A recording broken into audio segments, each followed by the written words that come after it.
Not bad for going to bed at 4:30 and waking up at 8:30, huh? Yeah, the musician's 6:30 is 11:30. Note to self: stop waking up at musician 6:30. Yeah, no kidding. The things we'll do for a podcast.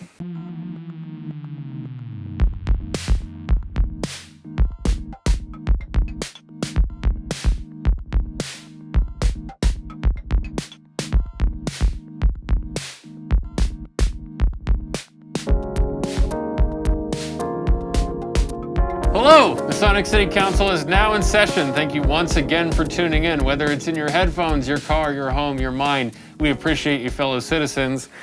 Davey Sipes, how are you doing this fine day? I'm okay, Jesse Davidson. I'm doing just fine. I'm calm, and I insist that you meatbags stay calm, too.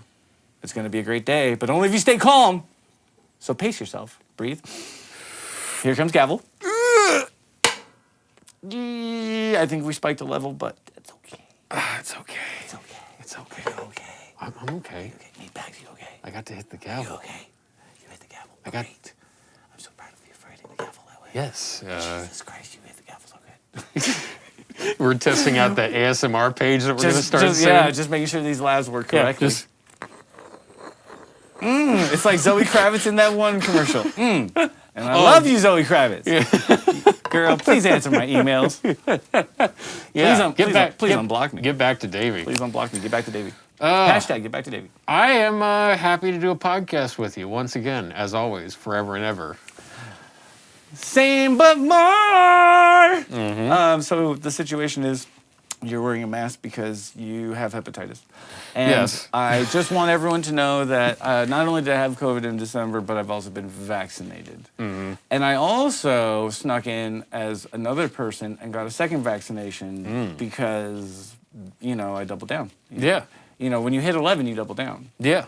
And I don't know what that has to do with the vaccine, but I said, I want to make sure my dude is safe. Yes. So, aside from space aids, there is nothing you can get from me. Yeah, well... And nothing I can give to you guys.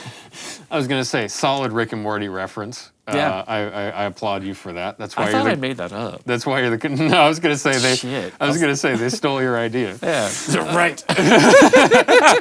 That's how I'll phrase that. They stole your idea. You're nice. No, and I appreciate you bringing that up. I actually have my first vaccine appointment tomorrow. Not tomorrow when this podcast comes out, but tomorrow from the day. Tomorrow in the real time. Tomorrow in the real time sphere. Podcasts are like it's like the platform 13 and a half when you're getting on the train. It's like you can't see where we're at right now. We're outside of time. Yeah, it's like dogs. We're only 3 in podcast years, so that's a good way to think of it. Do the dog calculation. Yes. So I will be getting vaccinated and going through that whole process starting tomorrow, and I'm looking forward to it because will be able to take this off and then stage a big sort of like when they burn their bras in the 60s. I'm just gonna I'm just gonna take my mask and just burn it, as a way to shed all of this past BS from the past year. Be a good cathartic release. So. Are you really feeling that? Yeah, That's cool. I think I might. I don't know. There's a lot of power in burning something in the sense of intention. Yeah, because to be fair, I'm safely. Team.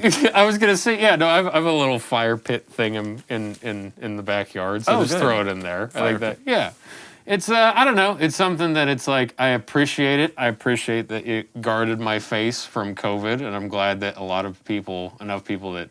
It's kept your face from me, and I appreciate that. Yeah, and so, it's, but it is something, it's like, once that vaccine's 2 weeks after the second dose, it's like, all right. It's like... Time to strip. Yeah, it's like, your services are no longer required. Piece of paper. Thank you for your service. Thank you, piece of paper. We'll talk to you later. Yes.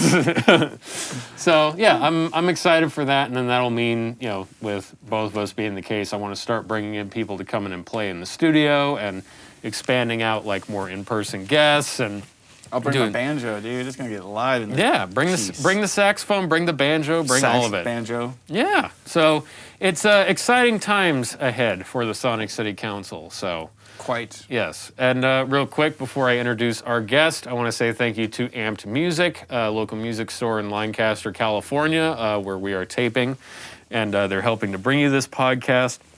Thank you very much. Thank you very much. Yes. Thank you very much. Thank you. I say it pretty much every episode, but lots of exciting things in the work with them, which will be facilitated by this whole vaccine business. So. Are you guys strung out with anxiety over this constant tease, this weekly tease? Like, yes. Exciting things to come. Stay tuned. I know.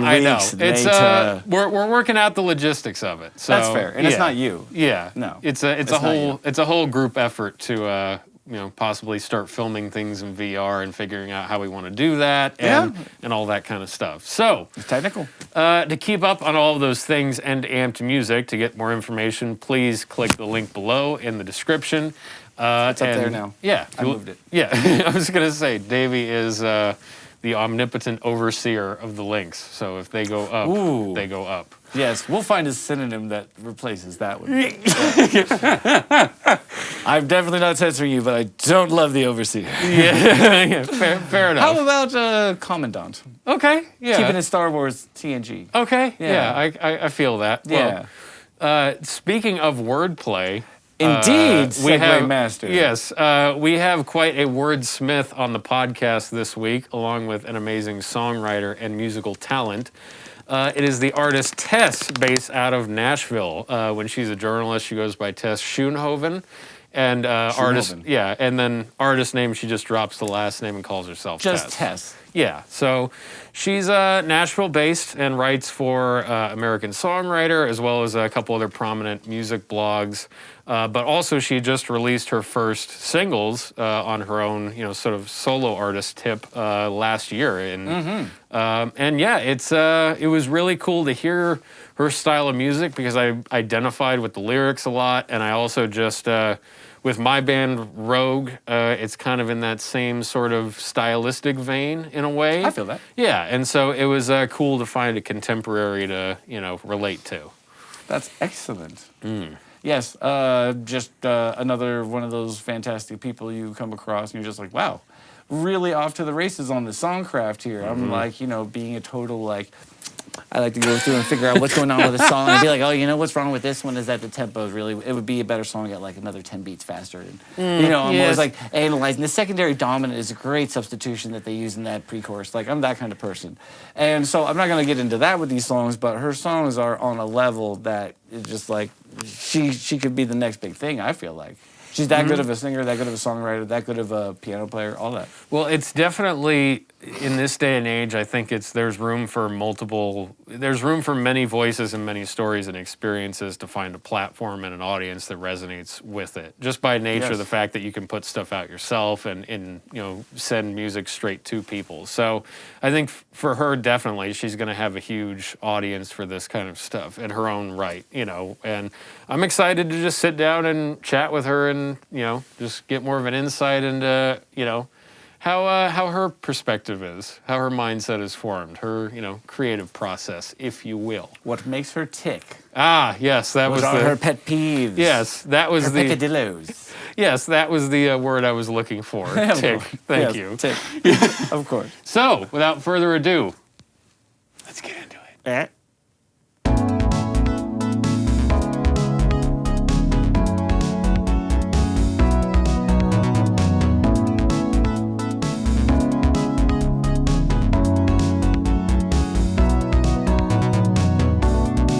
All right, Tess, thank you so much for joining us today. We appreciate it. Yeah, I'm excited to be here. Yeah.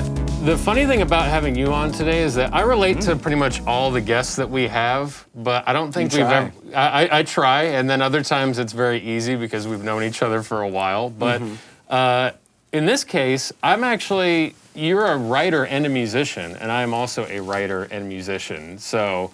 you obviously have been writing for, American Songwriter and a bunch of various music blogs online, streaming department, and a couple other prominent ones. And then you've also been releasing your own music and, put out 2 singles. And so, forgive me if this is a hacky question, but in your mind, do you consider yourself a musician or writer first? Because you started off more in the music side of things, playing piano and growing up and playing in various church groups. But, now that you've transitioned into, the writing and music world, how do you manage both of those creative outlets? Yeah, I think it's something that I've actually had to hone in on a lot more than I initially expected. I've had to think through, like, just like that question you've already asked when people ask me about, like, what I do or, like, what I am involved in, what's my first response? And I think that over time has revealed a lot about just, like, how I see myself and, like, my credibility in both fields. I think for a long time, I was hesitant to tell people about, like, my solo music because I felt like it wasn't as legitimate since I hadn't, like, landed as many connections with music, but I had more with writing. So I'd be like, oh, I'm a journalist, but I'm also an artist. Whereas now the tables have kind of flipped, which is the direction I'm trying to take it more, where I first associate as an artist and a songwriter and a musician, and then I kind of see, like, the writing and the journalism as another aspect of my involvement in the music community that kind of brings in just another side of what I do and who I am and, like, what I'm passionate about. So it's been like a process, I think, for just how I describe myself and how I relate to other people. So yeah, hopefully, I don't know if that answers your question, but that's, like, first thoughts about it. No, that definitely does. I think it's interesting too because I think people may want to just think of people as one category. So especially, It's easier for the audience to think Right. of you as just one thing. Like, they're not good with the idea of the polymath kind of thing. right? But that's a whole other can of worms, because the thing that I believe in is, like, people are definitely biased depending on what they see you do first in public. right. Yeah, absolutely. And I think we should all, I'd like to hear everybody's opinion on that, because for sure, if you're an actor and then you come out with a band like my man Keanu Reeves, people are going to shit on your band. You know what I Right. mean? And it's kind of like, what's the deal with that? right. So, I Yeah. don't know. What's your Right. thoughts? Well, I think it's. I think about it in terms of when any artist first starts. You're branching out. You're trying to get fans outside of your social circle, but the first people that are exposed to your art are your friends and family. And so, if you have a lot of friends and they read your articles first, but then you start writing music, you might have supportive people in your life, and you might not. So, did you find that was a struggle for trying to, send music to people or going, hey, check this out, and then people are more interested in one or the other?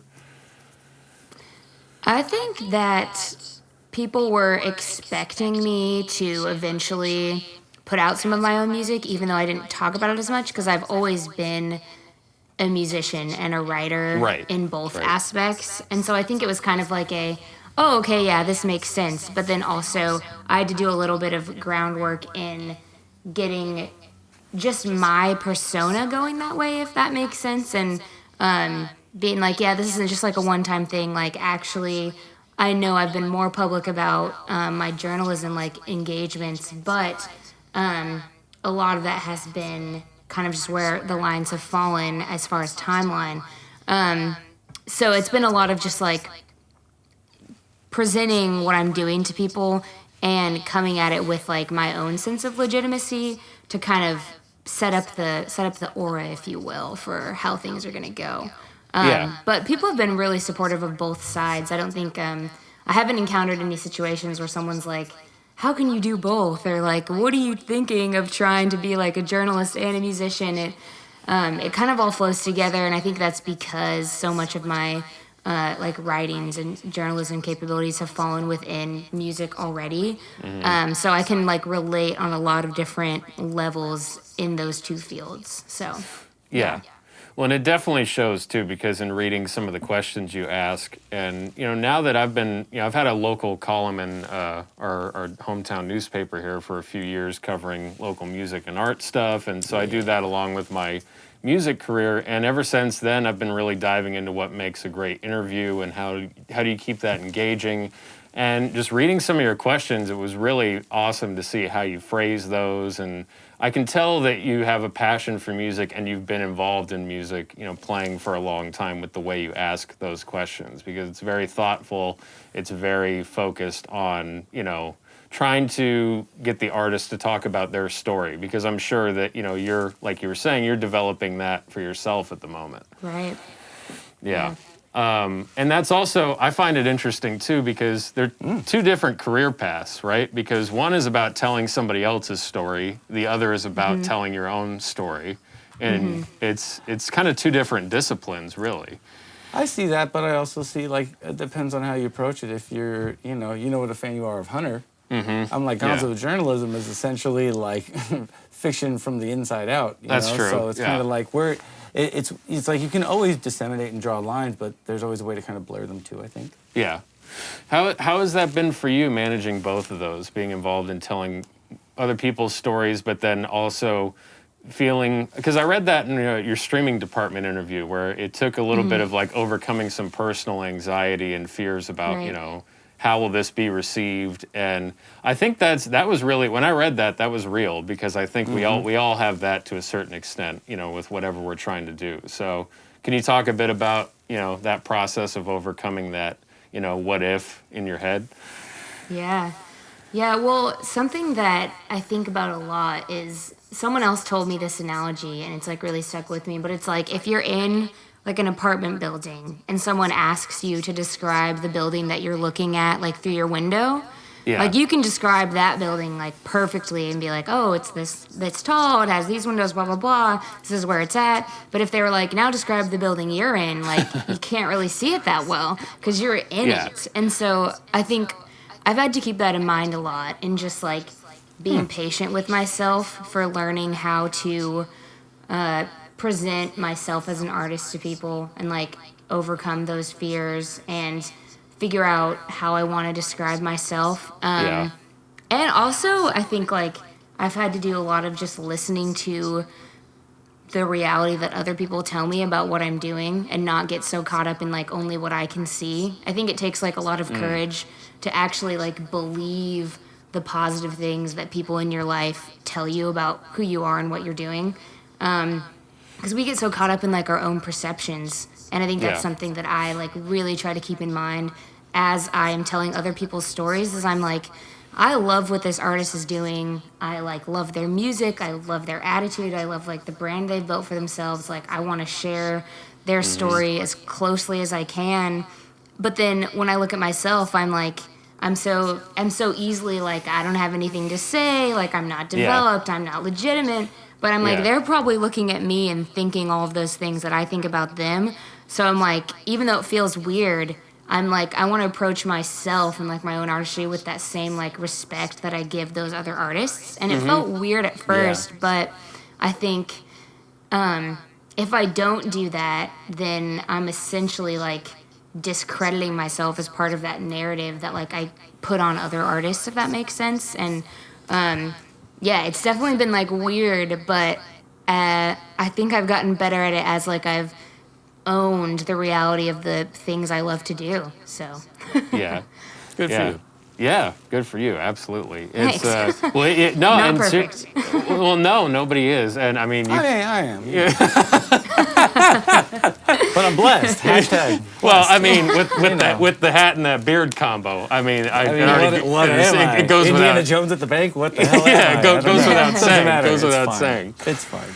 No, I relate to that a lot, and you can ask Davey or Max here. There's been a lot of, over this past year, just growth that I've had to go through with that, of getting rid of that negative self-talk, because I beat myself up all the time. And a lot of it is, some people, they have the opposite thing, where sometimes, people's ego is so out of control that they need to get, put in check. But then I find that there's a lot of people, like with what you're talking about and what I've been going through, where you will like talk yourself out of so many good things, and it takes a network of really supportive people in your life kind of giving you that push of like, hey, your songs sound good. Hey, like objectively, this is really good. Keep going. Don't stop doing this. And and sometimes you have to hear that a bunch, or just to put yourself in situations like releasing, a song on Spotify, or, putting your music out there and making a post about it. And then that, it sounds so small, but that's just such a huge step to take that so many people don't.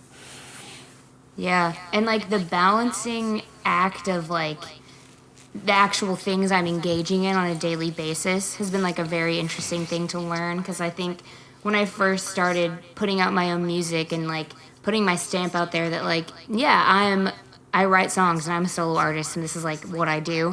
Yeah. I still retreated into like this safety shell of just only telling other people's stories, I think, because I was still like afraid of telling my own. And just as far as like the day to day, what I engage in, like, and how much time I dedicate to like each thing, like how much time I dedicate to, you know, articles that are covering other artists versus how much time I dedicate to my own like brand development and just songwriting and like planning releases. Like there was still a lot of imbalance in that for a while because even though I was saying this is what I want to pursue, my actual like habits didn't add up to that.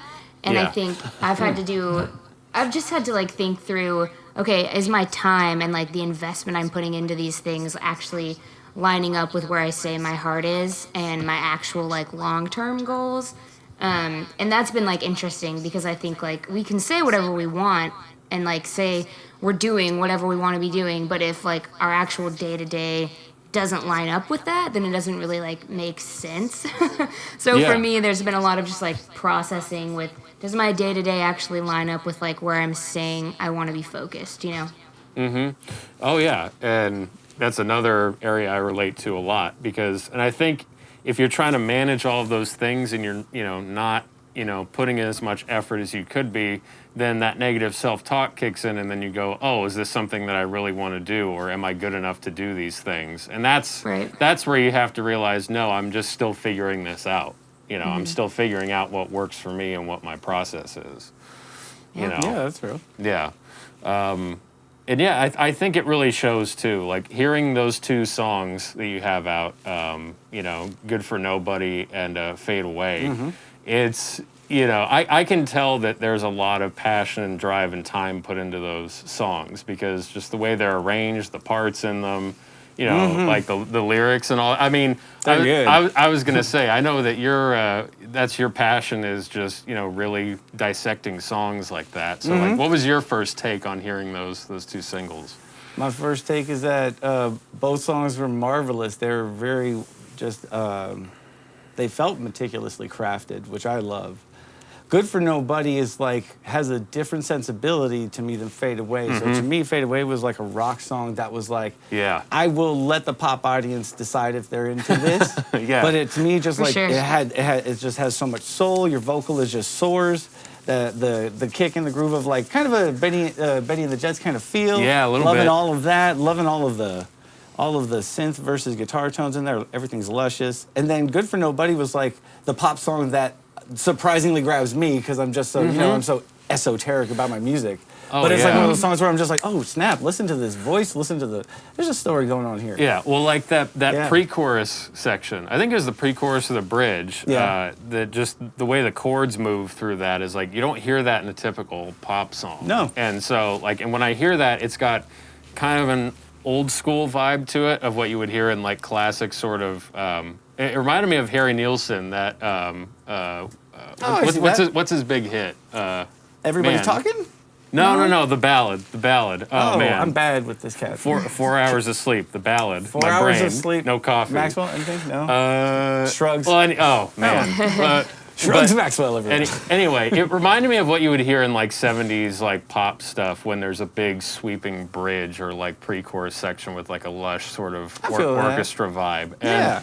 And even little details in those songs too, like "Fade Away." With, you know, you start and go, all right, I'm going to play this song, and then there's the background noise. That intro got me so. I was like cinematic. I laughed, but it just was like, you know, it was so relatable. It was like a gut punch. I was just like, oh yeah, been there. You know, we've all been there. Yeah, but it's like it was really like, and your dialogue was so on, like the timbre of your voice made me go like, I'm in this moment right now. Like like I'm gonna play this song right before it kicks in. Yep. And then it's just like, oh, dude, I've been there. And then at the end, no reaction from these fucking people either. That's also the real. I'm just like, just bottles and talking. No, and it's like, and you sing your heart out on it, but it's just, you know, and then at the end, just the no response is like, it's like, it's the frustration that's of meta it. To me. That's like, very. Real.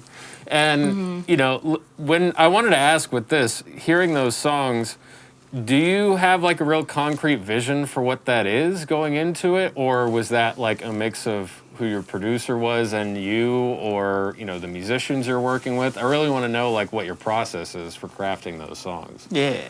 As in like the sonic elements and like where it went production wise? I think without getting too lofty, kind of just starting at like the skeleton of those songs with the form of it, and then taking those into a studio and really seeing them grow from there. Yeah, well, both processes were actually very different because with Good for Nobody, which I released in July of 2020, I literally just sent a piano vocal scratch to my producer, Parker Cottrell, and I was like, what do you think this song could be? And then he just came up with like the vibe. As far as like where it went with like the drop in at like the second verse, I didn't necessarily have an idea for that. I just knew I didn't want it to be a piano ballad, which was how it sounded as a scratch track. Which when I play it acoustically, that's the attitude it takes on, you know, because it has the like back and forth piano, which is like fine. Like I have nothing against that, but I just knew that song to me carried more like angst and energy than a piano ballad would like let on. Yeah. So I kind of communicated those things to him when I sent in like the scratch track, and then he just went with it. Like he wrote all those parts, like the guitar intro and like the drum parts and everything. Whereas with Fade Away, it was a little different because I had a lot clearer idea of how I wanted it to build musically, and I knew I start with like an emotional attitude, and then we just find instruments that fit that attitude. So with Good for Nobody, I was like, I want it to be counterintuitive. Like it's like kind of sad, honestly, but it's like upbeat, and you're like jamming, but then you're like, wait, I'm like talking about how much I hate myself, like what? and then in Fade Away, it's just like all anger, like all frustration, and I was like, what musical elements fit that? And I'm not a producer. I can like I have a sonic idea a little bit, like emotionally, but I think that's why I've loved working with other musicians so much, and especially Park, just because he knows how to say, oh, that's the emotion you want. This is a part I think that fits that emotion. Whereas I'm like, I can think of that to a little bit of like to a certain degree on the piano and with like my melodies. But I'm not a guitar player. I'm not a drummer. I'm not a bass player. Like I don't know what those parts would sound like. So it was kind of this like 2-in-1 process, and those songs were both done completely remote, just with like him laying down something and sending it back. The only thing we did in person together was with Fade Away. We recorded the live piano and then vocals like together. Whereas with Good for Nobody, we just kept the original like piano scratch, which was pretty crazy. Nice. So I don't know if that answers your question, but that's my answer. No, it does. It does. You'll have to accept it. Yeah. Yes.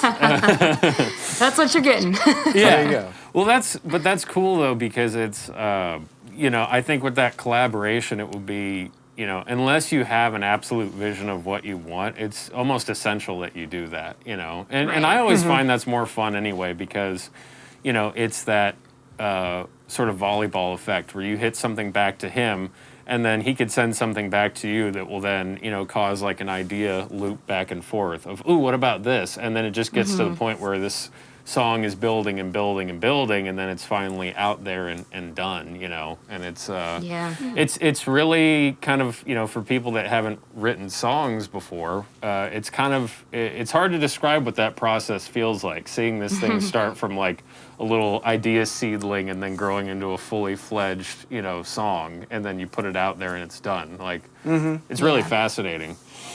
And I think collaboration like helps me as an artist kind of feel like understood on like an emotional level, because it's like when you tell someone, hey, this song to me feels like really angry, and like this is what I was feeling when I wrote it, and then they come up with a musical part that fits that emotion, it's like, yes, like you get it, like you know what I'm thinking and feeling. And I think that's like one of the reasons why I love it so much, is because I'm like, okay, like you're on board, like you know what I'm saying, and that like feels really good, I think. Yeah. Well, especially too with what we were just talking about, sometimes it's that, as you're trying to build your self-confidence, that, it's not necessarily good to always seek validation, but when you're getting it from your peers or somebody you really respect, that could be a huge fuel for just continuing to do what you do. Right.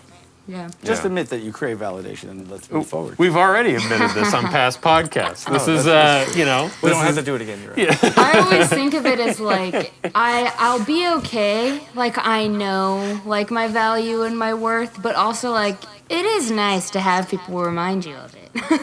Yeah. And like yeah. I think it's okay to say that. No, Yeah. yeah. At certain points, I think it's psychologically necessary and healthful for all humans. Yes. For sure. Yeah. I require it less than most, and that's because I'm neuroatypical. And no big deal.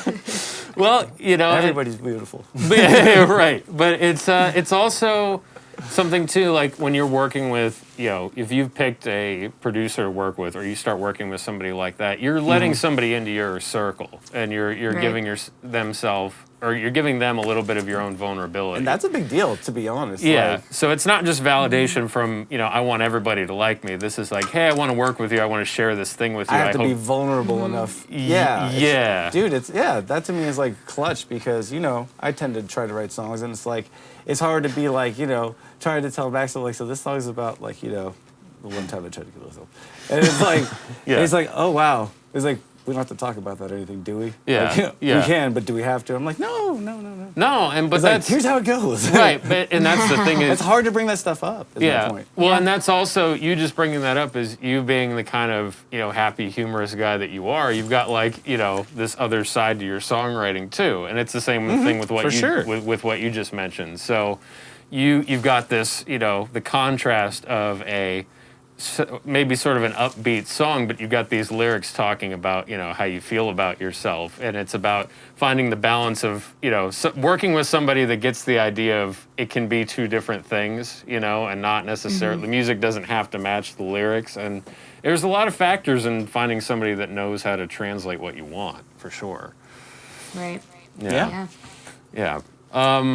Well, I was going to say, Burr. further on the music, on the music. on the music tip. I don't know. Just I wanted to ask you this. Music is good. Yeah, because like you said, you're very meticulous with, you know, arranging songs and other things like that. Yeah. With these two singles, was there anything in there that like really stuck out that you wanted to ask about? I want to make sure you get your music questions in there about these songs. Oh, well, about the you know, I guess is there anything that was really musically covered? I was really taken. I was really enamored with the beginning of, and the ending, the outro of Fade Away with the dialogue, like we talked about already. Yeah. That setting the scene kind of thing really does a lot, and then the song Yeah. matches that moment though. It doesn't like, a lot of times the song will have an interesting intro like that and then kind of like not proceed to emotionally develop from there, but this song does not suffer from that at all. Yeah. Arrangement wise, I think I was more struck by like kind of more like Good for Nobody, because I was kind of like, how long before I was like, what kind of song is this at first, you know, because the piano line is like, it's to me, it's writing this lovely line of the familiar versus the unfamiliar, which is really the thing you want when you're trying to, I think, create a song. Yeah. You need something where people can relate to the material they're hearing, but also feel like they're accessing something new. Yeah. And it just takes these little tiny melodic turns, you know, with the chord change and like that minor at the end where it's normally major in that key, that kind of thing. I'm just like, ooh, yeah, okay. And then when it drops in, I was like, Yeah. oh, I didn't think we were going to get this busy. Okay, Yeah. I'm on board for Yeah. this. Yeah. But the hook, I guess, is the thing that really gets just like I'm most excited about, because the lyric doesn't really rhyme in that chorus, but the lyric It sits just really got well. me so hard. I Yeah. can't get over it. Like, you know, but yeah, Yeah. what's on my ear? Don't care. Yeah. Well, with the lyrics too, I'm glad you just brought that up. It's something that, again, there's, you know, the theme through all of this is that the message and the vibe that you're putting out there with me is that I resonate with that a lot. And it's something like, I don't want to necessarily pry into anything too personal, but can you share more of what the story of those lyrics were actually, and like how those songs Yeah. came about? Yeah. Well, it's interesting because I write a lot of my songs from like sad and angry moments in my life, just because those are like the emotions I need the most help processing, I think. I like really relate to, like, one of my icon artists is Fiona Apple, and she has this like concept where she's like, why would I want to sit down and write a song when I'm like super happy and enjoying my life? Like I'm gonna want to be out there enjoying my life, and that's like kind of why she says a lot of her songs end up being like really sad or like really angry or like dealing with difficult things. And I think I see a lot of my writing the same way. And so with Good for Nobody, I was just like really frustrated with myself because I couldn't like pin down how I felt about a situation. And to me, when I can't like figure something out or make conclusions of a situation, it makes me feel like somehow I myself am like worthless and have lost like some value, because I'm like, I should be able to fix this. I should be able to figure this out. So that was kind of like with Good for Nobody. I was like, I am annoying. I'm frustrating. Like I can't like pin down my heart. I can't like figure out what to do. So I guess I'm like worthless. And like, although I know that's not true, like that was that moment for me. So I wrote a song like out of that moment, you know? Right. And I think not every song has to like encapsulate everything you think or feel. It just encapsulates like that moment, you know, and like what you were thinking just then. And so a lot of my songs end up being like that. Like they don't really have a resolution, but it's because in that moment for me, there was no resolution. It was just like frustration, sadness, anger, anxiety. And there are songs I write also that like don't come from that, but a lot of them end up being from that because like I said, I have to process those emotions. So Good for Nobody was definitely that, and then Fade Away. It was kind of funny because I actually wrote that song like a while ago after I had played my first show in Nashville. When I had I started out like just accompanying people on keys, and that was kind of like what I said I was gonna do until I got up the courage to release my own music. And I'd like finished this show where I'd like accompanied my friend, and I don't know if like you guys relate to this at all, but if you're a backup musician, I guess, and you have a lot of gear at like small shows, no one really like cares to help you because they're like off doing their own thing. And I just like, as a keys player, that just like started really getting to me because I was like, no one like, I don't know, am I allowed to curse on here? I was like, no one gives a shit that like, they're like, no, I was just feeling like no one gave a shit about me, and like I was doing my best, but like I was just like sick of it, honestly. And I wrote like Fade Away because it just felt like no matter what I did or like how hard I tried, it was like I was just this like invisible backup keys player that no one really cared about. And so, but it's funny because the reason that song carries like a lot of anger is because I was like, I know I deserve like, I'm not necessarily recognition, but like I deserve respect, and like I deserve people like, you know, understanding like what I bring to the table. And I felt like I wasn't getting that, and it like made me mad because I was like, what the heck? Like, what is, like, I just like was kind of pissed because I was like, why am I being treated like I'm not worth anything? And I'm sure that's not how people meant it, but that's how I like perceived it, you know? So it was kind of funny because it's this like interchange of like, sometimes I talk down to myself, but sometimes I'm like, I think I deserve better and I don't feel like I'm getting it, so I'm pissed. And that was kind of what Fade Away to Gray was, because I was just like, well, if you guys don't give a shit about me, I guess I won't give a shit either, and I'll just leave.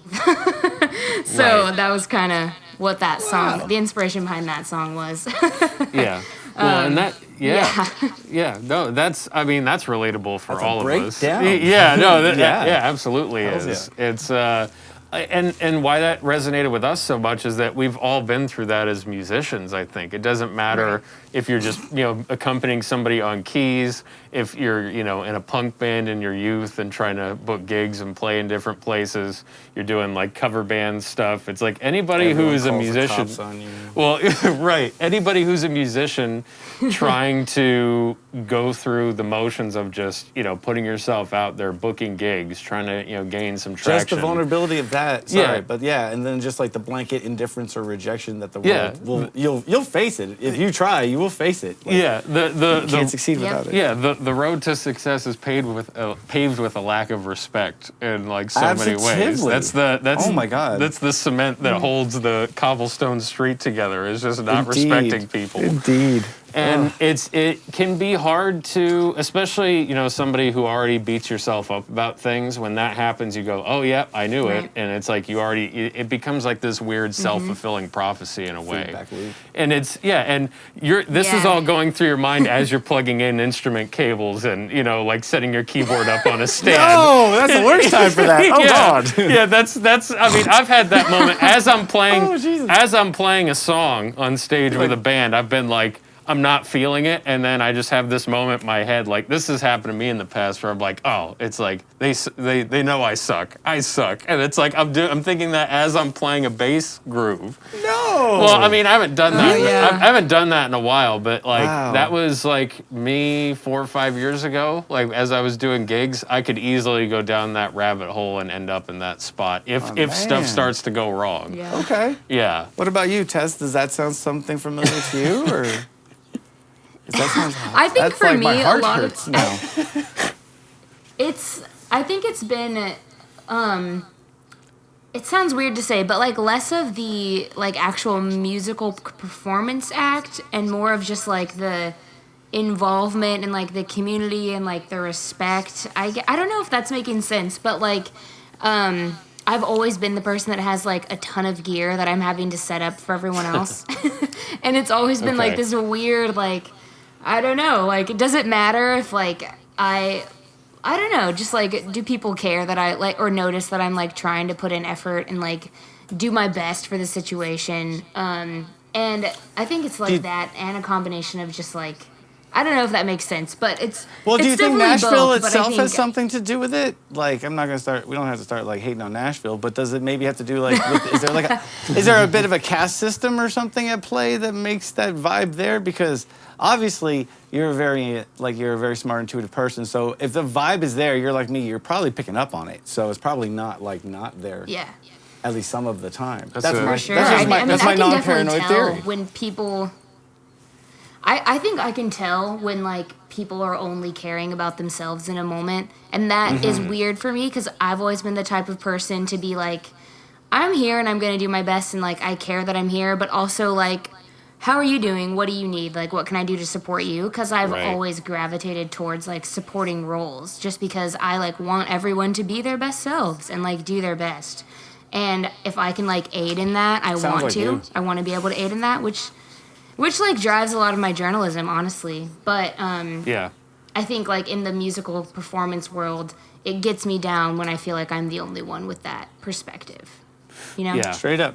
Okay. Yeah. No, I really relate to that a lot because it's something where I don't know. I've kind of figured out in the last few years. Yeah. Get it going. Figure it out. Yeah. Figure it out. Boom boom. I think I get over all of that negative stuff with myself when I have that mindset anyway, because instead of worrying about all of whatever my perceived probably non-existent shortcomings are about, you know, overblowing, like, I'm not, you know, good at whatever all that bullshit is, that if I focus on how are you, what, you know, it's like, what can I do to help you? What can I do to help this situation?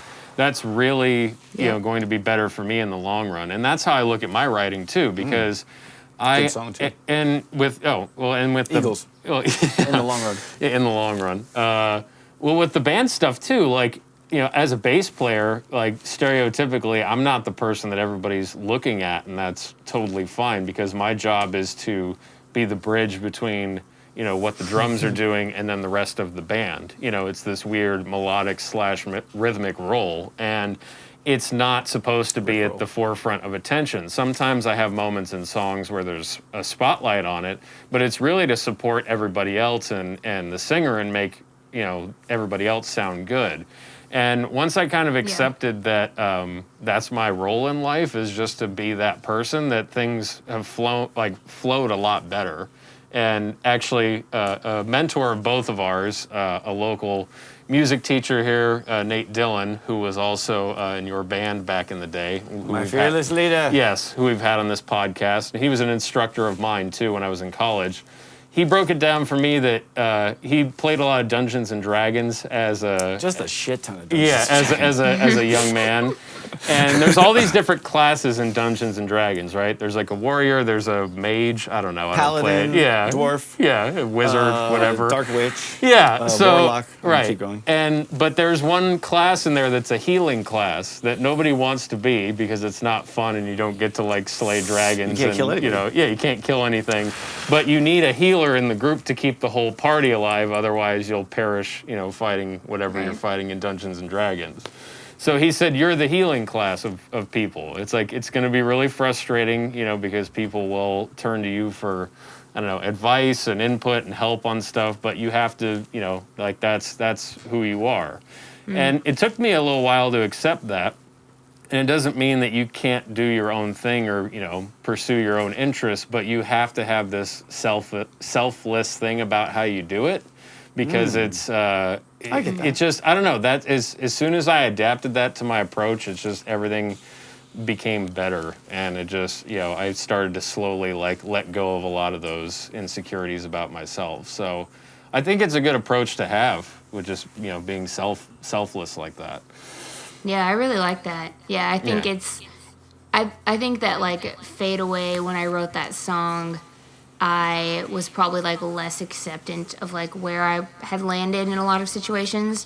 And I think it's like okay to admit that, but I definitely like agree with you that like it's a good perspective to like maintain and to have and like understand. I don't know, just like what people might be projecting even accidentally on you. And that's something that I keep in mind. But when I wrote Fade Away, I was like, you know what? I'm going to let myself be annoyed for a minute. Well, and then I'll keep moving forward. But yeah, absolutely. And I think you would have more empathy too with developing, you know, working on yourself and your songwriting and telling your own story. You then have more empathy for other people's stories, or you can relate to it more, I imagine, when you switch back into the journalism, you know, writer role. yeah. Yeah.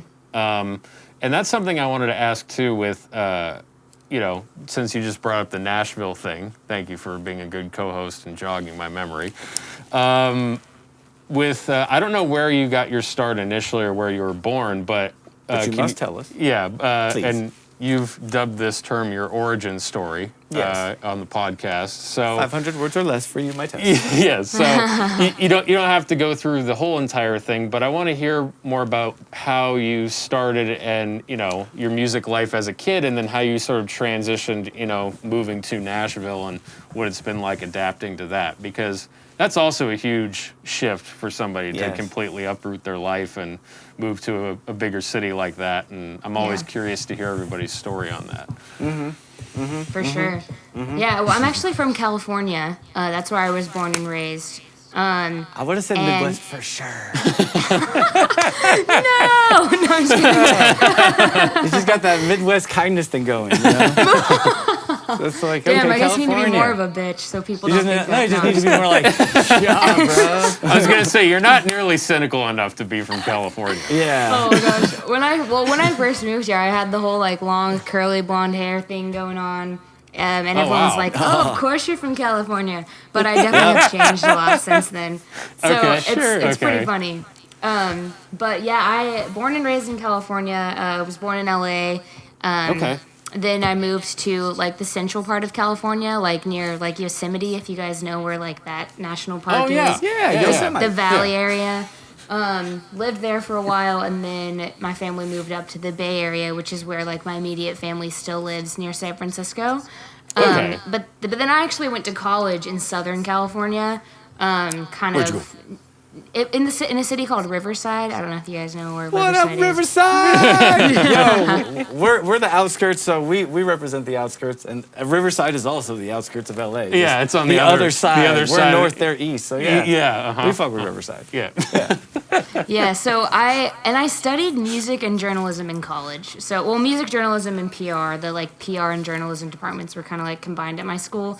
And I've like done music for forever. And it was kind of funny because I was classically trained. And so I did like classical piano competitions, like ripped my heart out, like losing in high school at all these like classical piano Look at competitions. So it was kind of funny because when I went to college, I was like, I'm not doing music. Like, that is high school. Like, piano, that was high school. Like, Wow, I'm over okay. that. And I just wanted to sing. So I was in the choir. And I was kind of like, it's not really my thing. I'm just going to sing, get paid, get paid to sing in the Right. choir, and then, like, do journalism. And, like, I wanted to go into, like, marketing and everything like that. But I had a lot of really great professors that, like, kind of pushed me out of that cynicism.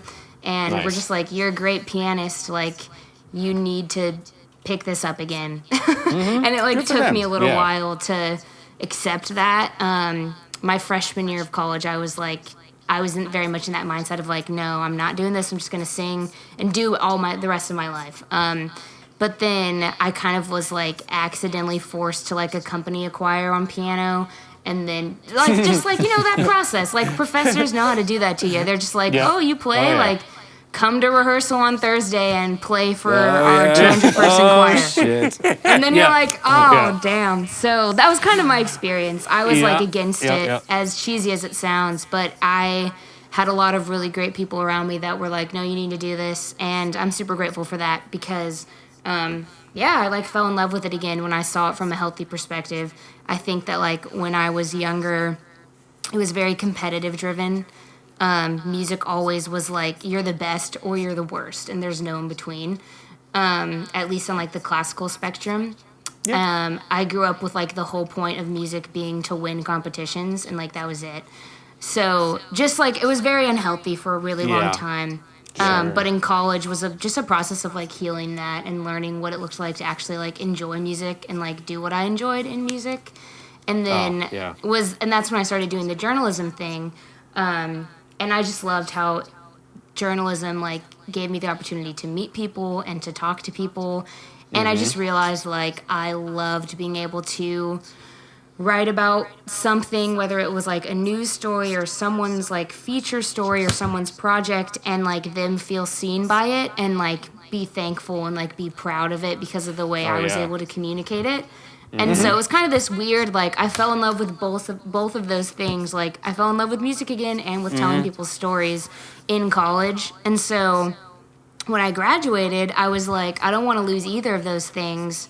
So where could I go that I could pursue music and music journalism? And I was like, Nashville seems like a good place. So I just moved here. And I interned for a magazine and just started getting involved with, like, telling people I was a keys player and starting playing keys for people. I met people mostly through, like, church circles. I'm still pretty involved with, like, worship spaces.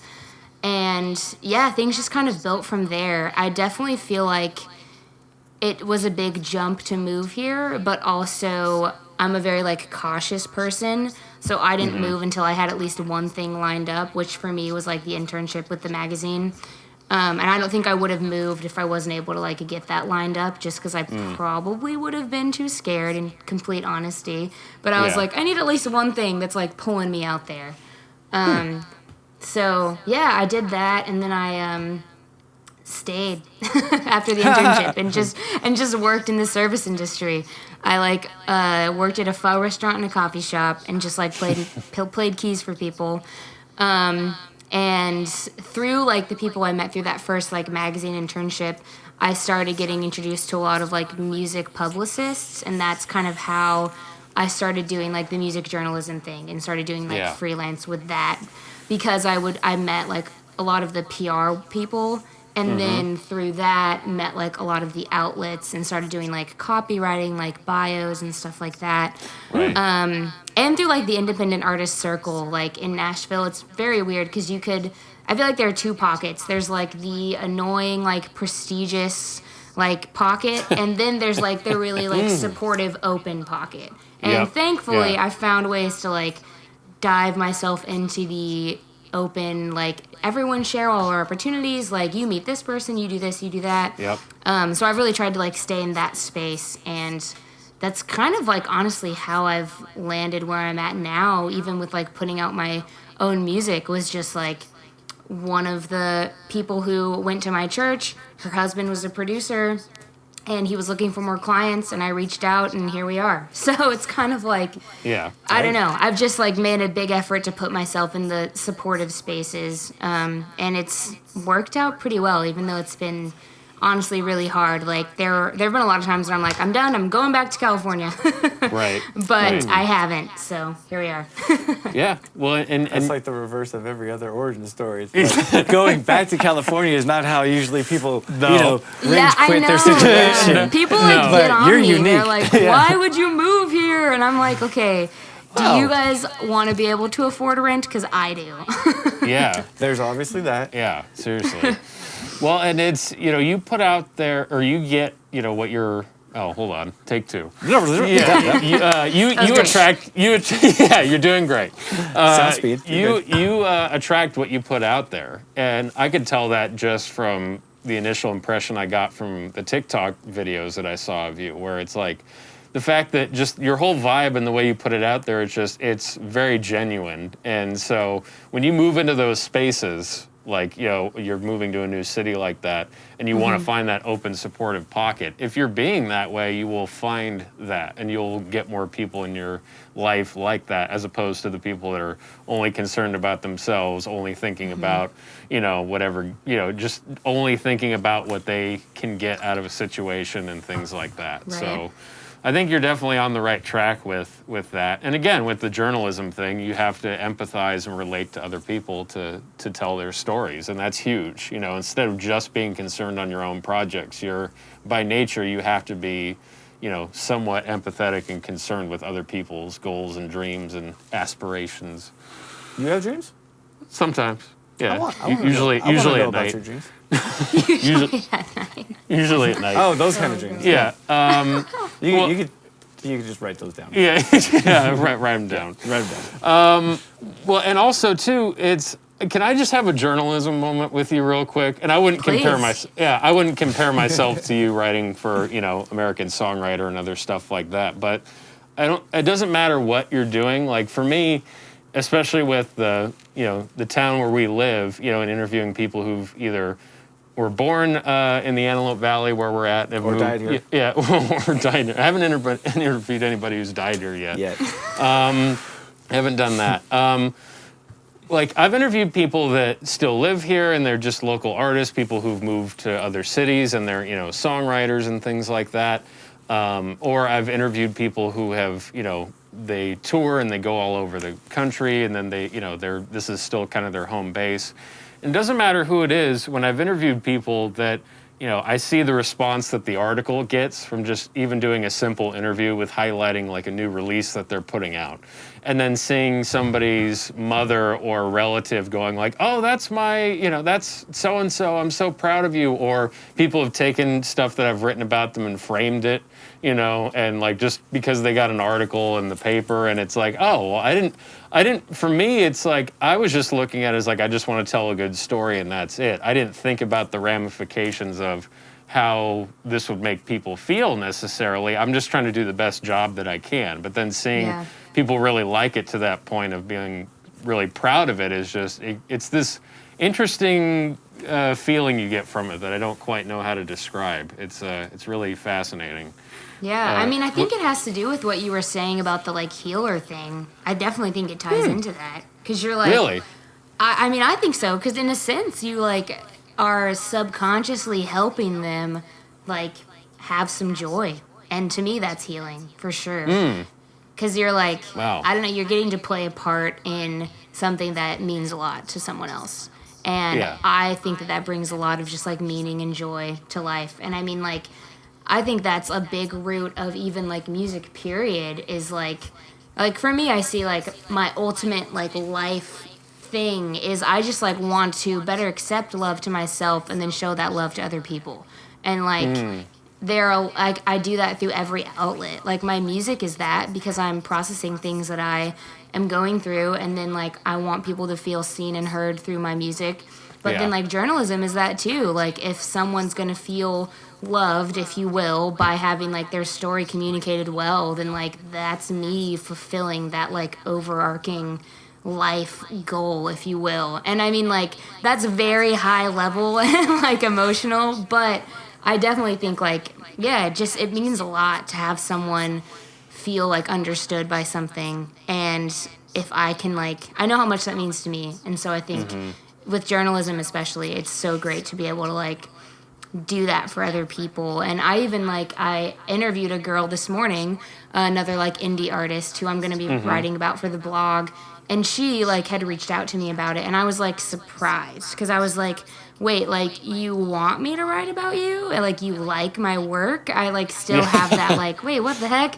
And she's like, yeah, like I'm honored to like be on the blog. And I'm like, really? It's like not even like that big yet. And she's like, no, like I really want to be a part of it. And I was like, I think like something like moments like that remind me just how much it means to be like heard and understood by literally even just one person. You know what I mean? Absolutely. So, yeah. Yeah. No, that was a very succinct and very on point explanation of all of that. It's I guess I never quite articulated it like that or thought about it like that, but yeah, it really is. You know, it's something that you and I guess, you know, also being a musician as well, you seek that in people too, because you're on the opposite side of trying to get people interested in your music. And yeah, it's just, I guess it goes back to that, just not realizing like, oh, you know, it's like kind of having that doubt or like kind of downplaying your own role in it of like, well, I'm just writing articles and I'm just, you know, interviewing somebody, but for them, it's not that, you know, it's, you know, you don't go through all the same stuff that, you know, you're going through in your head of, you know, I'm just going to write this and I hope it's good. Hope people like it. Meanwhile, you know, it really impacts them in a positive way and you don't see how that impact plays out until after the fact. I mean, it's taken like, you know, I have the benefit of being just a few golden years older than you. And I can tell you that it took, there was years to kind of, you do have to accumulate that sort of experience and that level of like understanding yourself, if you want to call it that, or being comfortable with yourself and not just compartmentalizing these things and letting the pressure build, like, but actually accepting like, yeah, like all the things you were talking about earlier, like everybody has a role to play. Yeah. And the way I always think of it is like, I'm just me. But I'm also irreplaceable. Yeah. And everyone I look at, everyone I work with, you know I feel that way about you, baby. So, and it's like, and I feel that way about everyone we talk to. Everybody is just, you know what I mean? But that's just life. It's like, if you take the time to get to know somebody, especially, I find this interesting, but I'm very quick to react. So I'll find that like somebody says or does something, I'm like, don't like you. And then later you come back around, you end up like having a conversation about real life with this person, then you end up being like, you understand so much more about them in the second offing that you're like, everything from before has to get jettisoned, and now I'm like, the new experience of this person is now my understanding of them. Right. And that shows me just two things. One is like, people are better than I think, and I'm super ignorant and reactive. So be wary and be open, and that all feeds back into the experience of showing people stuff. It's like, I'm always scared that people be like, dude, this is fucking, it's weird or it should be censored. And I'm like, okay, well, those are all, but you know what I have to say? Those are all totally fair reactions. I'm just doing what comes to me from out of the ether. Right. Like literally, it just comes out. You know how it is. I'm like, you know when them bass lines are flowing. Yeah. It's like, it just comes out. It's not like we decide, we're going to architect this way of talking to people in a song. No, yeah. I've never felt that. I mean, right? It's like, I feel like it's much more intuitive, the entire process, instinctual. Yeah, well, and it's something to where I've always, and there's a few songwriters that I like that have, you know, had this approach, but I really think that the ideas are coming through me through somewhere else, you know, and so, you know, if you're a spiritual person or not, you know, I am, it's like, I think it's coming from wherever, you know, from the great antenna in the sky, and then I'm just picking up on these messages, you know, and it's just, I'm not... Church of Pink Floyd? Well, it's sort of, you know, it's like some people would call it God, some people might have another term for it. It just depends. Everybody's different, right? Right, yeah, it could be, yeah, you don't know. So for me, it's like whatever that source is of inspiration, I'm trying to tap into it and, you know, basically just be open and willing to receive whatever ideas are going to come through. It's like I've never been able to just sit down and like, oh, I'm going to come up with something today and it's going to be great. It's like, no, I'm going to play during this block of time and see what happens. And then sometimes I can't. Sometimes that's the truth of it. Yeah, and being dedicated to it and having more time, you know, sitting down and, you know, making time for those ideas to come in is where the discipline is. But I don't On think the daily, like you were saying, Tess. Yeah, but it's just different than like, oh yeah, I'm going to write right now. I don't think about it like that. It's When just, do you guys write, though? Journalists, now I'm going to come at the journalist with real hard-hitting questions. What time of day is the best time for you to write? Is there easier times, 10 or is it p.m. just... yeah. Honest answer. Is that right before a deadline or something? Ever Or since what? I started doing like freelance as opposed to like stuff that was by the hour, I am like the worst procrastinator. I just God, or same. maybe not a procrastinator. Maybe it's just like when it works out. Like I try to think of it that way because I don't want to get down on myself because I get it done. It happens, but it's just like definitely. It is funny because like. When it's on my own timetable, my timetable is whack. Sometimes I'll email people like super late, and I'm like, this is not in business hours. Is this okay? And I'm like, nah, I'm just going to go for it. So I'm just like, I don't know, man. Like, I'm a freelancer. What can I say? Like, it's kind of weird. But, I mean, people ask me to do work, and I still get it done. So I feel like it's fine. No, I'm the exact same way. It's like there's some times where it's like, okay, yeah, I'll get this in, it's like within a reasonable amount of time. And other times it's like, oh yeah, that article's going to come in at 4:30 in the morning. But it's just like, hey, you know what? It is what it is. It is. Like if I tell myself I'm going to have something done by a certain time, like I will. But if I'm just like sometime Friday night, who knows? Oh God, you know what I mean? Yeah, that could be a recipe for disaster if you're not careful. Of like, oh yeah, I'll get that done around that, like the cable company. I'll get that article done between 8 and 4. Sometime. I'll be there. I'll show up and do it. It's that could be a little tricky. I don't know. Do you do a lot of creative writing as well, aside from the journalism, or do you mainly stick to that? Like creative writing, as in like free form writing, like stories or and stuff? stories, poetry, anything short outside stories, of novellas. like writing articles or doing interviews and Yeah, things like that. I mean, I do. I think I do a lot of like stream of consciousness writing, and then I'll pull songs from that. So I don't necessarily like think of it as like poetry, but I like journal like a lot. But it's weird because I journal in like prose naturally. Like I don't know if it's just like my brain is weird, but like I journal in like I'm like accidentally writing poetry, and then later I'm like, that could be a lyric. So it just kind of like happens. It's weird. And I do a lot of like, I do a lot of other writing that's not like actual journalistic articles. Like I do a lot of copywriting projects, but I don't necessarily consider that creative writing. That's just kind of like another form of, I don't know, like there's a big difference though between copywriting and journalism. Because it all depends on like what the client's looking for. That sounded so weird and businessy, but I think you guys know what I mean. No, it all depends on what the client's looking for. No, I absolutely get it. It's journalism. You can, to a certain extent, put your own flair into things, especially if you're writing an introduction. Yeah, you have a voice for sure. Yeah, and you have to be a question for journalists. Yes. So, has it ever been indicated to you in a work setting that you're putting too many pieces of flair on your too many pieces on your of wording, flair. so to speak? Nice Office Space reference. Yeah, slam Bennigan's. Well, I can answer that really quickly and succinctly. It's with mine, I'm not necessarily a news writer. I have a weekly column, so it's sometimes I can write more opinion pieces where I can literally more just free, basically. Yeah, speak my mind on something, and I still need to be somewhat objective and verify my facts on things, obviously. But it's I can write opinion pieces, and then also, but when I do interviews, it's about being objective and telling this person's story. And then if I have an introduction to that piece and introducing who this artist is, I'll take a little bit of, I won't just go, originally from the Antelope Valley, so and so has moved to such and such place, and they're coming out with a single on Tuesday or whatever. Like, I can make it more. I can write it more like a piece, in the introduction, and then in the interview, it's just about like trying to, present that in the best light as possible. Just get the details across. Yeah, and then usually just trying to. A lot of it's just trimming the fat because I have 800 words, so it's just trying to get this person's story out there and watering it down the least, but trying to, You got to be careful. Yeah. Fat is flavor. It is, yeah, that's the balance. Gotta be careful. But this is not my podcast. This is Tess's podcast. That's right. So what is your answer to that question? Sorry. Spotlight. No, you're good. I appreciated hearing that.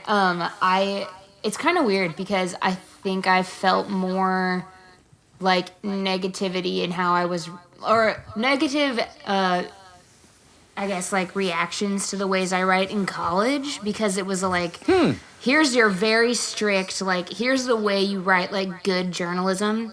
Yeah, and I'm yeah. grateful, like, for that, like, foundation, if you will. But there were, like, a lot of times when things were cut or trimmed that I didn't like, because I was like, it's not me. But, like, in college, it was just like, you're a news reporter, like, you're like Yeah. a feature story writer, and I don't know, so I think I've learned how to adapt a lot. But now I would say that I don't think I've had some people give me, like, on copywriting projects mostly, like, edits back and forth, like, hey, this I wouldn't say it like this, because they want it to sound like it's coming from them if it's like a bio or something like that.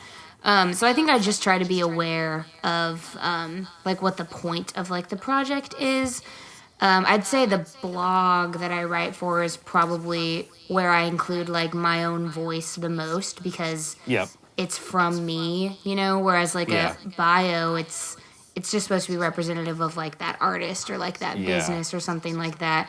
So I don't know if that answers the question, but I rarely have people being like, there's too much here, or this is too this or too that, because Yeah. I think I try to, from the beginning, understand, like, what they're looking for and how much they want me to just, like, go for it, and how much they want it to be, like, rigid. And I think if I set myself up with those expectations, it doesn't feel weird if they say, hey, this shouldn't be like that. Like, this sentence shouldn't be worded this way, because I know what they're going for, so it doesn't offend me. Does that make sense? I don't know if that Yeah. No, it does. Totes It my does. loads. And I would add to that too. I just interviewed a songwriter who was born here but moved to Santa Barbara, and actually, Escaped. in following him, getting ready for the article, you actually follow him. His name's Connor Sherland. Yeah. So he went to my high school, and we graduated the same year. And I never met him in high school, but I would always just see him around. Like, we knew each other kind of peripherally, and just, oh yeah, I go to high school with that person. You never looked at each other directly. Yeah, well, we were just never in the same social circle. Okay. So he reached out to me and for an article, and then, Oh, cool. and I was like, oh, and again, that same feeling of like, oh, wow, now people are reaching out to me for articles? Like, okay, this is Whoa. interesting. Yeah.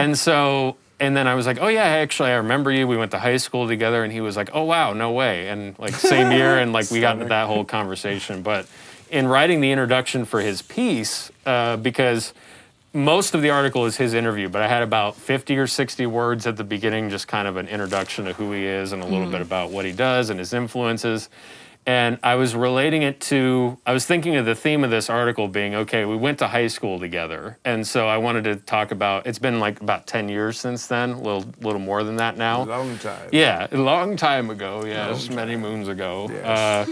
It was, I was thinking, you can look back on your journey and you think about all the, stuff you've been through and the, landmarks that you've been through personally and just all these crazy ups and downs. And I started off the article with, I'm paraphrasing, but something like one coffee stain we all share on our psyche is like, thinking back on our journey through high school, something like that.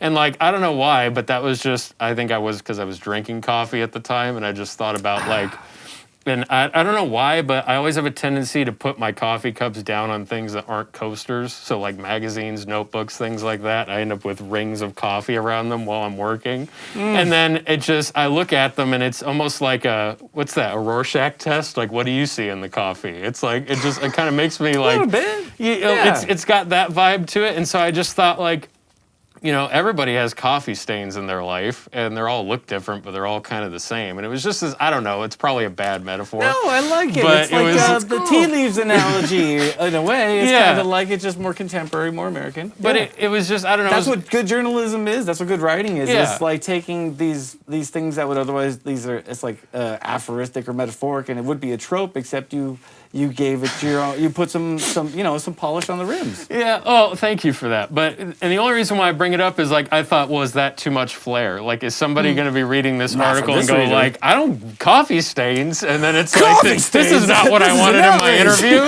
and it's like, and that's where it's like, I didn't come here to read about coffee stains. Yeah, no, and like, I try not to take too much liberty with somebody's story, and like, when I do an introduction, I want to do something that I feel like is appropriate, but also, sets it up right. But I can get a little bit of my own feel and voice in there. And like, definitely by the time the interview starts, I won't be doing that. I'm not going to be like, it's not like writing a piece where it's just, oh yeah, I can throw in whatever I want. No, at that point you're telling the story, but at the beginning of it, I can have a little bit of, of my own voice in there, I guess. But I don't know. And I was kind of curious. So every article is like a hot dog, but you guys get to kind of choose the toppings. Yeah. Depending on, like, the customer said, give me everything, but you can kind of tell they don't really want everything. Yeah, you could look at it like that, Done. I guess. Done I don't deal. know. How do you feel about that with, trying to tell somebody's story? Yeah, I think that, well, I don't know. One thing that I've noticed when I interview people is a lot of times they know the attitude they want to convey, but they don't really, like, know how. And I just try to like read the room, if you will, and be like, I may have the verbiage to like explain what they're wanting to say and communicate more than they might think of it. I guess in a certain sense, I could compare it to like producing. Like I tell my producer like what I think maybe like the attitude I want in the song, and they come up with the some musical ideas that I wouldn't have thought of. And I think I see writing like that a little bit, where like. It's not super rigid because I don't think that people I interview, they don't always know how to describe themselves or like what they want the article to say. And that's like why I have a job, because I'm like, I ask them like detailed questions and I get like the attitude. I like try to get to like the center of their story. And then I think of like the best way to communicate that. And I don't think I've ever had someone say, you missed it. Like, that's not what I was saying. Which has been, like, I think one of the reasons why, like, I like music writing so much is I think I've learned how to, and I'm definitely, like, not perfect at it, but I've learned how to, like, read between the lines and get, like, someone's vibe and then put that to words and be like, write an interesting introduction, but that, like, it gets to the heart of, like, what they were saying.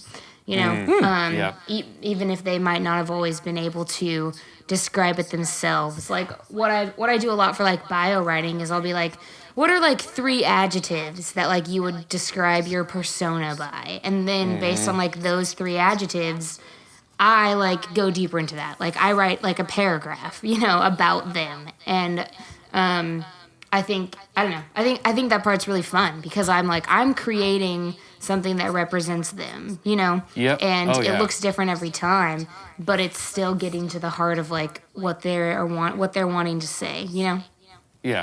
Oh yeah. And for me, my process is always that I tend to be more verbose, and like it's been a constant journey of trying to cut down, saying something in 15 words and then going, how can I say this in 5 or 6? And, getting that 800-word cap on my articles was really a help with that. And I can really rephrase a sentence now where I wouldn't have been able to do that before. It's like, no, you have to say it this way. And now you can look at it like, I'll write something out like that and then go back and then just cut a lot of it down or rewrite it. And then, because I can see it on paper or on a screen, and then I go, okay, I can say it better this way. And so it's kind of that 2 steps forward, 1 step back kind of approach, where it's like, I need to just blah, blah, blah, like get it all out there and then edit it myself. I guess. I don't know the reference. Opposites attract. It's a great song, 1989. Oh, well, so there you go with a few golden years older than me. Go dive on the YouTube, children. Go ahead. I'm years ahead of you. Cool. Well, man. Yeah, you just stepped out of the time machine and now you're done? Is that Well, no, I was going to say that I think that talking about relating journalism to producer role is kind of a good way to bring it back full circle and land the big 747 that is this podcast.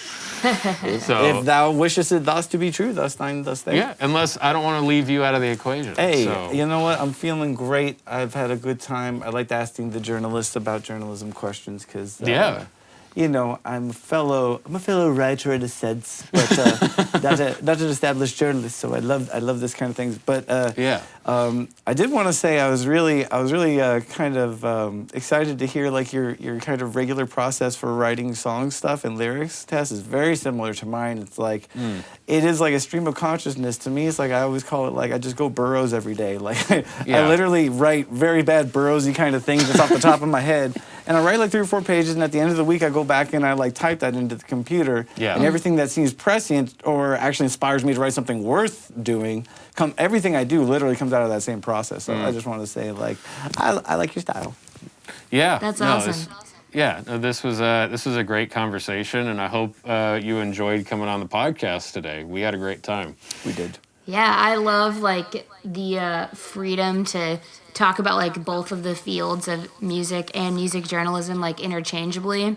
Because I think like one of you guys mentioned that at the very beginning that there's like somewhat of a like subconscious pressure to like choose one. So I really liked this conversation because we like went back and forth, and I don't know, I think that makes it feel more like holistic, if that makes sense. So. Yeah. Yeah, and she's from California. Oh yeah, it makes sense. Holistic, all natural, organic, fragrance conversation. I got my crystals in my pocket.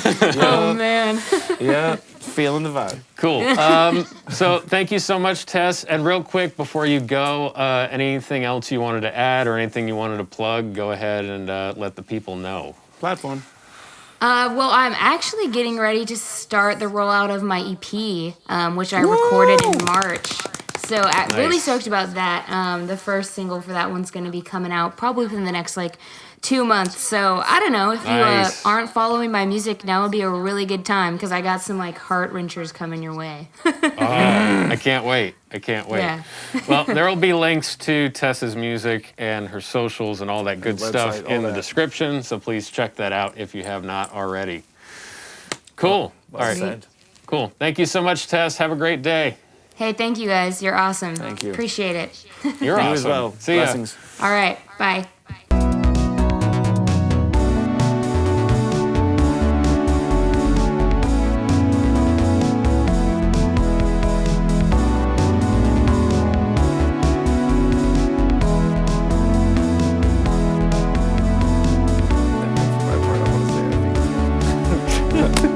I think we're in it right now. Even right now? Even right now. Oh, man. I think even right now is the most now of it. Okay. Well, how about we just, I mean, we would normally say, what a fun time we just had or whatever. But we could do that anytime we like. Yeah. Like right now. Like now? Like now. Too soon. Too soon? I don't know. All right. I mean, if you want to. Yeah, maybe. But I'm nervous. You You should start be. and I'll just nod. Because when I went to speak, all that came out was Well, sometimes out of my mouth. Sometimes that happens. Really? Yeah. Well, it happens to me on this podcast. You fart from your mouth on a podcast? I mean, I would consider many times and most of the time throughout the day, that's what I would describe it as. Some people would describe it as words and speaking and, forming sentences and stuff. So they're very generous to, put that sort of disclaimer on it. Well, I guess I'm being generous, but now I'm just confused as to what I was hearing this whole time. No, today was fine. It was, I had a great time today. It was lovely, and I'm glad I got to... Wait a second. Did you have a good time today? I did. Okay, tell me why. I don't know. I just, from initially kind of, finding out about Tess and her music and following her, social media stuff, I don't know the best way I could describe it, and I kind of put this on the podcast too.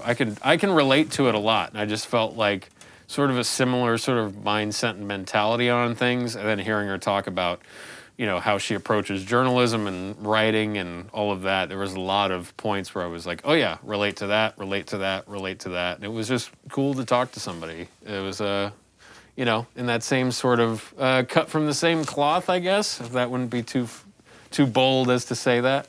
Arr.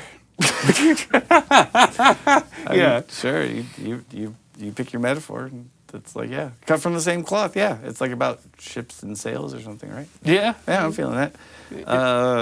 That really painted a picture for me, writer man. Thank you. Yeah, no, it was really fun to get in there and kind of be like on the sidelines watching you guys kind of talk shop about the process and like shared like the personal details about that. That was cool. I like throwing in a couple questions because it's something that is interesting because my sensibility about writing is that like I'm really just trying to like, again, just like with playing, is just trying to like document all the stuff that's leaking out from I don't know where. Yep. Journalism is a little bit different, a little bit more, you need a lot more of a process. It's a bit more methodical, and you guys both have a strong sense of like there's a sense of duty or like a service element to it, but more than service. Right.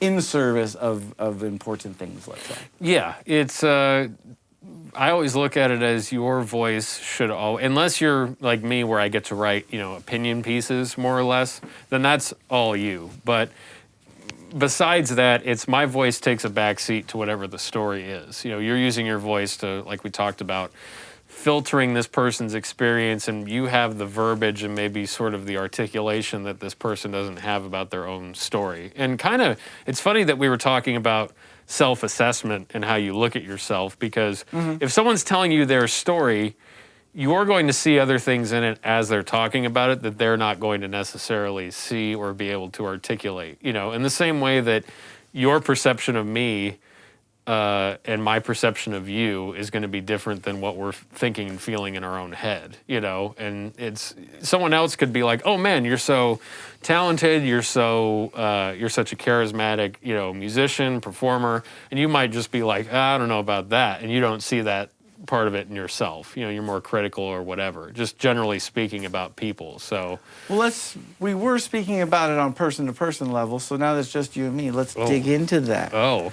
Is that your personal sense of... And how does that make you feel? How did that make you feel when that happened, Jesse? I don't know. I would just sum it all up as I've done a lot of growing, especially in the past year, and a lot of...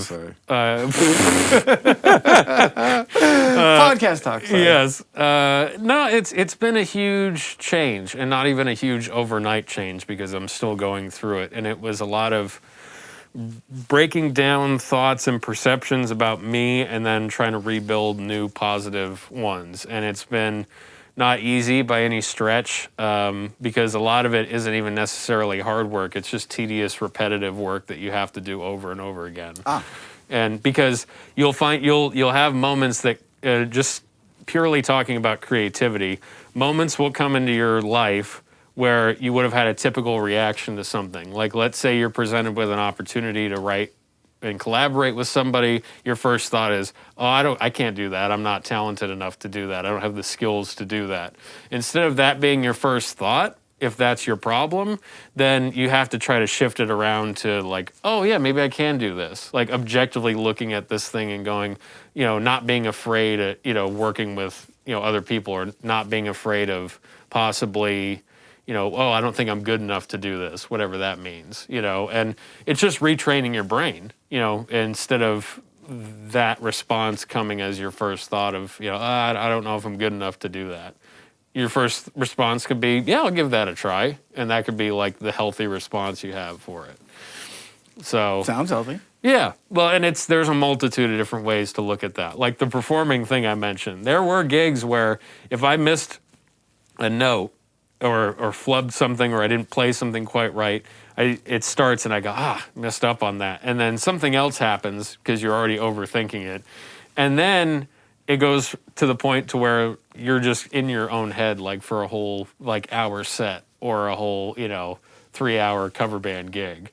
And that took a lot of time to pull my brain out of that sort of place too, because it's not easy. It's you're the way you think just seems to be like boiled down to just this set of experiences and conditioned thoughts that you have about how you think about the world And a lot of that is what you tell yourself. If you tell yourself that, oh yeah, well the reason why I messed up these notes is because I'm not a good musician, then enough times you're going to believe that and you forget why you thought about it in the first place, and it just becomes like second nature.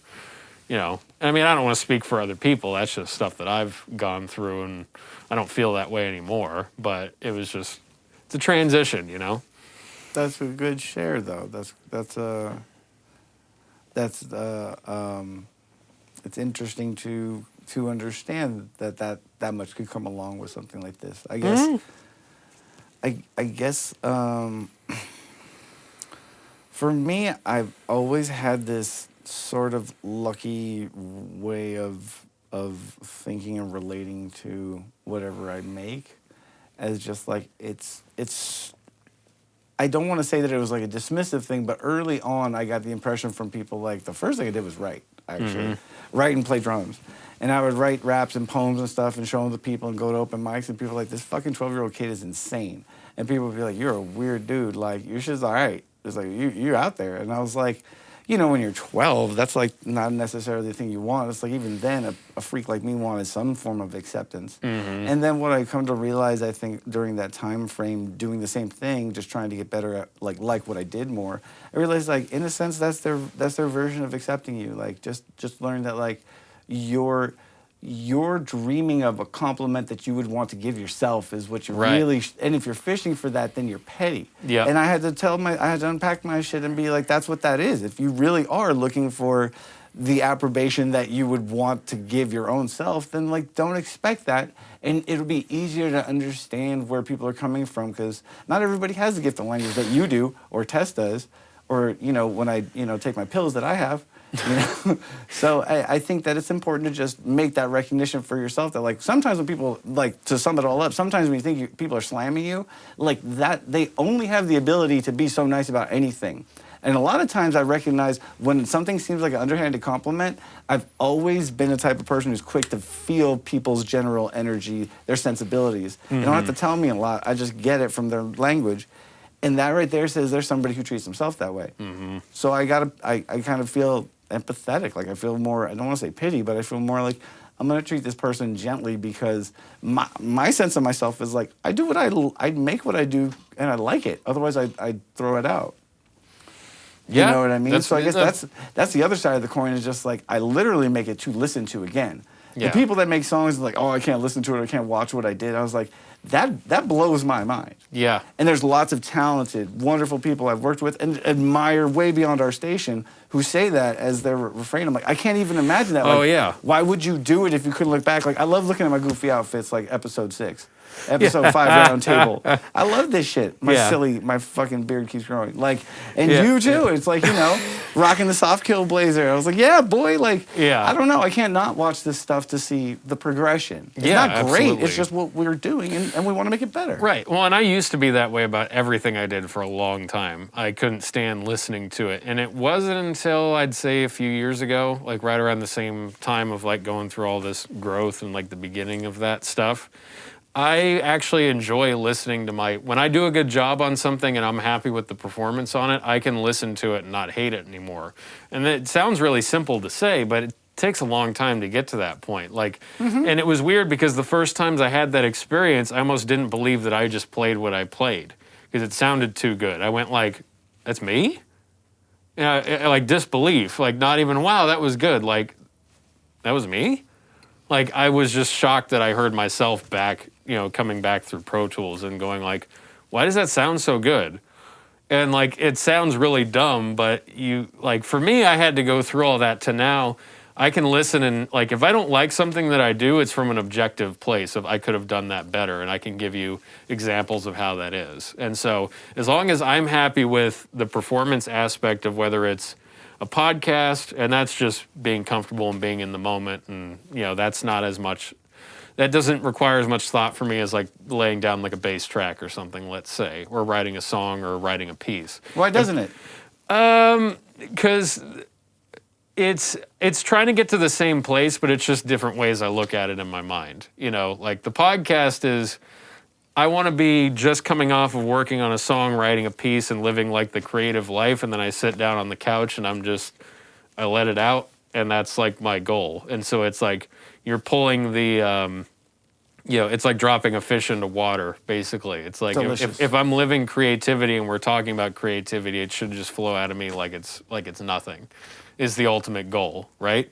But then if I'm working on the other things, that's more of there's a lot more, I get this, bolts, like nuts and bolts and moving parts to it than the podcast for me, in my mind of how I look at it anyway. Your muffins are done, Jesse. Yeah, my muffins are done. Yeah. Does that mean the outro's done? I mean, anytime I hear audio signals, again, I'm just like Pavlovian response tells me like, either you're supposed to feed me right now or we're supposed to wrap this up. Well, I put them in before we started the podcast and it was supposed to be a surprise. So I was, I didn't want to give it away too early, but yes. We Give it away now. Yeah, well, I was going to say. I can't tell if you're a kingpin or a popper. Well, citizens, as you just heard, we have delicious muffins to eat. So thank you once again for tuning in, whether it's on the go, in your car, in your headphones, while you're avoiding work. At the gym. At the gym, yeah. At the DMV, God bless you if you're there. At the DMV, or thinking about it in your mind. Thinking about the DMV? No. Oh, I hope not. Okay, God, don't no. do that. Sorry, backtrack. No. Thinking about this podcast, and hopefully you can take a piece of information from this and it helps to benefit you in some way. We appreciate you very much for continuing this creative journey with us week to week. I can't argue with that. In fact, don't try to incite an argument between us. I refuse to argue with that sentiment. I agree with it, frankly. Yeah. That we're here for you, okay? You're welcome. Have a good day. Bye.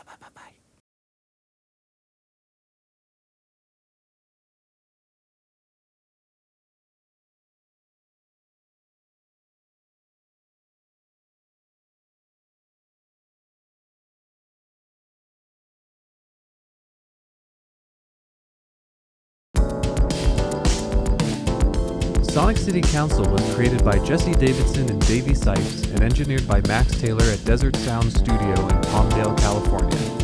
Thank you to Disaster Cabinet for the outro music. Intro music written by Max Taylor. Sonic City Council is produced in association with Amped Music Academy and the Showcase Venue. For more information, visit theshowcasevenue.com.